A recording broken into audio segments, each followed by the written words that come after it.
Hello everyone and welcome to Future News Daily, where I bring you the latest advancements in technology, longevity, science, medicine, and AI. Today is Wednesday, February 8th, 2023. Don't forget to like, subscribe, and hit the notification bells. And with that being said, let's get started.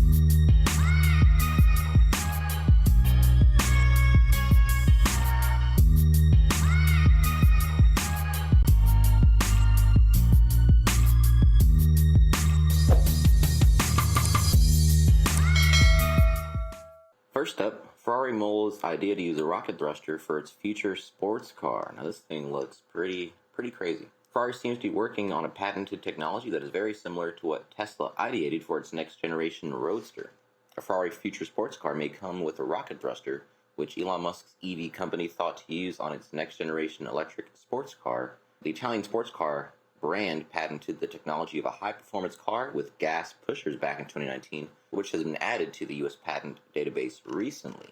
So the patented technology reveals a possibility of a working concept identical to what Elon Musk once described for the next-gen Roadster's SpaceX package.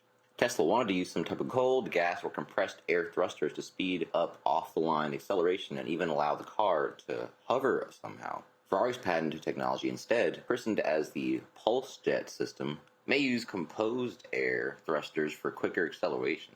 If this thing does come out, I don't know how that would be street legal with a freaking rocket powered car. How 300, 400 miles per hour? Anyway, next up, Google, still terrified of ChatGPT, is unveiling its own similar AI chatbot. So this one is called Bard. It seeks to combine the breadth of the world's knowledge with its power, intelligence, and creativity of our large language models. This is said by Google CEO Sundar Pichai. It draws on information from the web to provide fresh, high-quality responses. Bard can be an outlet for creativity and provide a fresh, high-quality responses.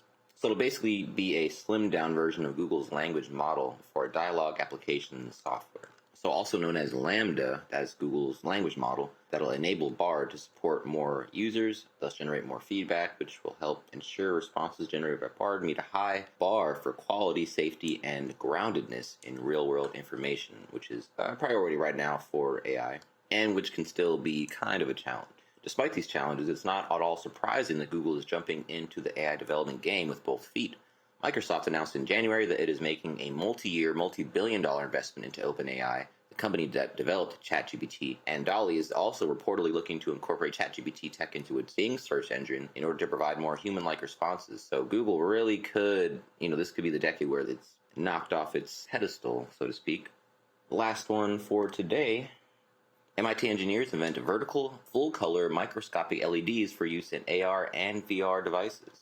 So this will enable sharper, defect-free displays, with each pixel generating a full commercial range of colors and measures about 4 microns wide. The microscopic pixels, or micro-LEDs, can be packed to a density of 5,000 pixels per inch. So this is the smallest micro-LED pixel and the highest pixel density reported in the journals, apparently. Quote, for virtual reality, right now there's a limit to how real they can look, said Jiho Shin, a postdoc in Kim's research group. With our vertical micro-LEDs, though, you can have a completely immersive experience and wouldn't be able to distinguish virtual from reality. And that's where... So this is the technology that's going to bring that next iteration, which is really what I've been waiting for before I really dive into VR. So that's going to be pretty insane.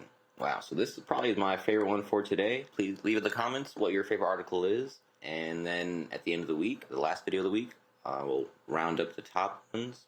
Yeah, I'd like to do that if possible.